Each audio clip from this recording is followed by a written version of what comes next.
Psychology says people who talk to their pets like they're people. Have you ever talked to your dog about your day? Maybe you came home and said, "How was your day?" Or you told your cat, "You know what happened today?" Maybe you even apologized to your pet after accidentally stepping near them. And the funny part? You already know they probably don't understand every word you're saying, yet you still talk to them. Psychology suggests that this behavior can tell us something interesting about the way humans think, communicate, and form emotional bonds. So, if you regularly talk to your pet like they're a little person, what could it mean? Let's find out.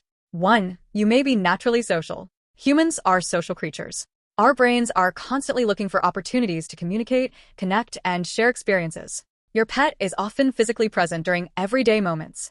You're cooking, they're watching. You're studying, they're sitting nearby. You're relaxing, they're next to you. So naturally, you may start talking to them.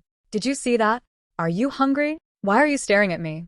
Even though your pet can't respond in human language, the interaction can still feel socially meaningful. 2. You may have strong emotional attachment. When you talk to your pet like a person, you're often treating them as more than just an animal living in your house. You may see them as a companion, someone who's part of your daily life. You remember their habits. You recognize their different sounds. You know when they're excited, nervous, sleepy, or looking for attention. Over time, these repeated interactions can create a strong bond. That's why saying something as simple as, "Good morning," can feel completely normal. 3. Your brain may naturally give them human-like qualities. There's a psychological concept called anthropomorphism. It means attributing human characteristics, emotions, intentions, or behaviors to non-human things. For example, you might look at your dog and say, "He's definitely jealous." Or, "She knows exactly what she did." Or, "He's pretending he can't hear me." You're interpreting your pet's behavior using concepts that make sense in human social life. This isn't necessarily a bad thing. It's a common way humans understand the world around them. 4. Talking can strengthen the bond. Communication isn't only about exchanging information. It's also about creating connection. Think about how humans build relationships. They talk. They share experiences. They respond to each other's behavior. When you talk to your pet, you may also be creating a little routine of interaction. Your voice becomes familiar. Your pet may learn certain words, sounds, tones, and routines. And you learn their body language and responses. Eventually, you may develop your own little communication system. You say a particular phrase. They react in a particular way. And somehow, you both know what is happening.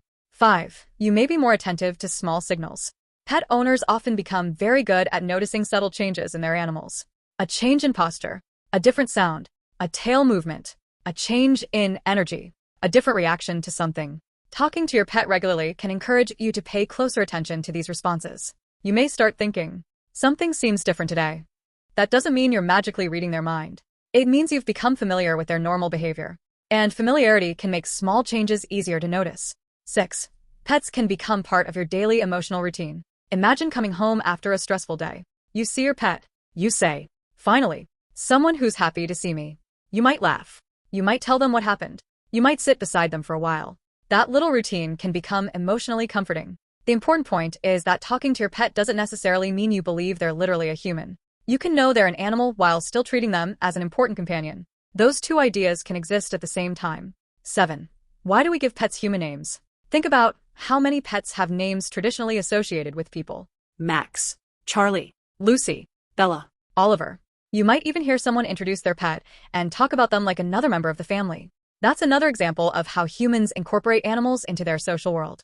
A pet may have a birthday, a favorite toy, a sleeping spot, a daily routine, special nicknames, and even their own personality. Over time, they become part of the household's social structure.